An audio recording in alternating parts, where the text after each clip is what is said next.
Venomous Corruption, the first real mission. 480 army size and a measly 1 skill point reward. No matter, I, Genghis Khan, will show you how to win this mission on Company Captain difficulty with glorious melee, just as the Emperor intended. Without the DLC, I ran double aggressors for this mission. It allowed me to deploy a whole extra squad. This time I wanted to try out the might of the Sanguinary Guard. I recommend you get them as well. They are quite violent and fun. My force comprises of a squad of aggressors, 1 Sanguinary Guard, and the rest are Assault Marines. A simple but aggressive force. I am a bit concerned about how light it is. The Sanguinary Guards are quite expensive. The only skill point you get goes to the only skill you can invest in this early in the game. I deploy my forces. Jump packs up front, with aggressors bringing up the rear. The mission starts, Carleon and the Assault Marines take on the Hormagaunts on the right, the Sanguinary Guard take on the Termagants in the front. Aggressors position themselves to intercept the incoming enemy next turn. Eitoro grabs the nearest gene seed and charges the Termagants next to him. I don't want them getting any free shots on him, so I lock him down in melee. He kills 1, a weak showing. Time is of the essence. I need to capture all the gene seeds as fast as possible to halt the enemy's reinforcements. I can't waste turns slowly grinding down the Termagants with Eitoro. Carleon relieves the Sanguinary Guard by finishing off their prey, allowing them to move up to assist Eitoro. He must obtain the northernmost gene seed as early as possible. This position is almost impossible to defend late game on this difficulty and with this army. Eitoro strikes once more before sprinting away at full speed, burning his last AP point. All the while the Assault Marines and Aggressor tackle the new threats. The butchering is swift and almost painless. So far, so good. After an uneventful Tyrant turn, I order Eitoro to inch forward. The enemy tends to leave behind a squad of Hormagaunts here, and Eitoro is no match for one that is at full strength. The Sanguinary Guard jump over the cliff in order to reach Eitoro, killing whatever is unfortunate enough to be in their path. The remaining force moves forward to secure the center choke point. It is vital, and it is here where the main battle will take place. 2 Venomthrope squads appear. How I deal with them will determine the course of the rest of the battle. I position everyone behind the barrier and close together.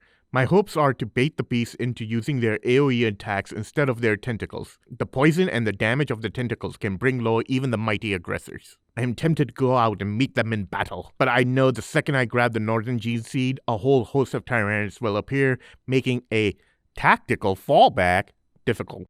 Marines don't retreat. Everyone is set to Overwatch, and I wait. The Venomthropes take the bait, their end is certain. Eitoro and the Sanguinary Guards dispatch the Hormagaunts to the north, but they manage to scar Eitoro. Luckily, 'tis but a scratch. Eitoro bolts for the Gene Seed while the Sanguinary Guards take up position to provide cover. Carleon leads the remainder of his assault troops to finish the Venomthropes, but they prove resilient. I fear their attacks may slay a few brothers, but thank the Emperor they choose to AoE once more.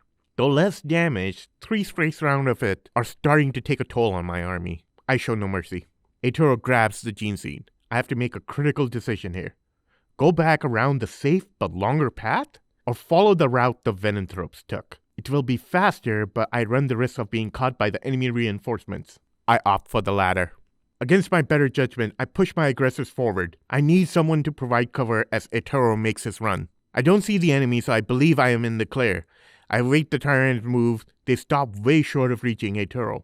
I poke the Tyrants from a distance with the aggressors, while I pull the Sanguinary Guard and Eitoro behind the safety of the choke point. And then, I use the aggressors to block it. I heal them to get them ready for the coming onslaught. They are the wall, and I was confident in their ability to hold. But, an error.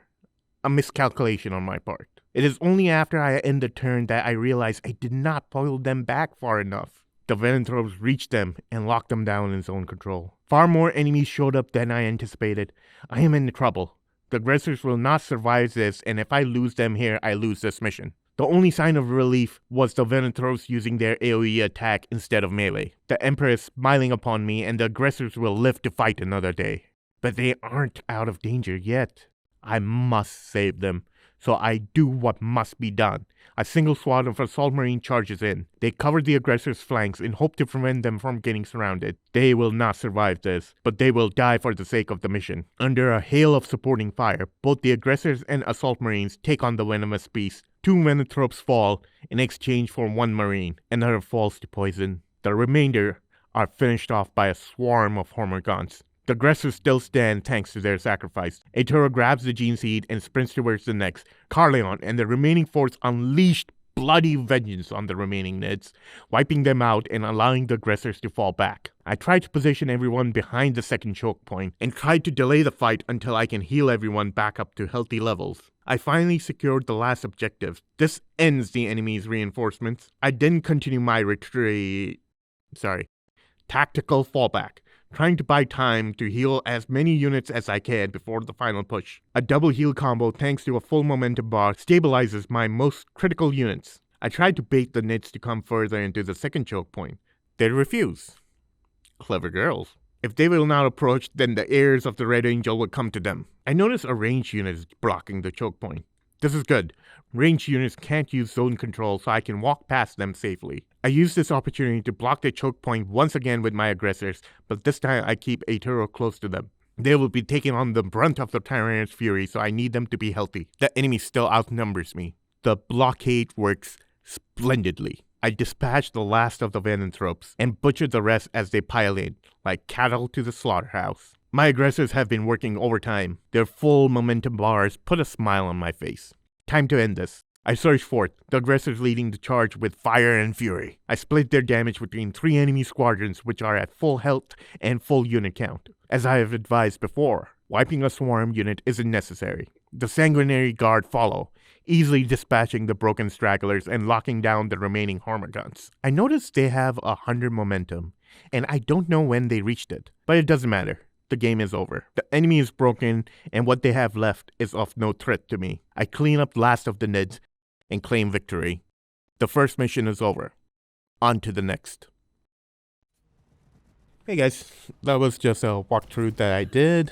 I tried to do something different since turn-based games tend to be slow and doing just regular walkthroughs can be kind of boring. Also, it doesn't help that every mission in this game lasts an hour. So I didn't want to do the same thing as my Let's Play as I've done before and upload 1 hour long videos. So I'm trying to do something different. If you guys like it, please let me know in the comment section below. If you want a more simple, plain, and straightforward walkthrough, please let me know in the comment section below. Till then, thank you all for watching. Peace.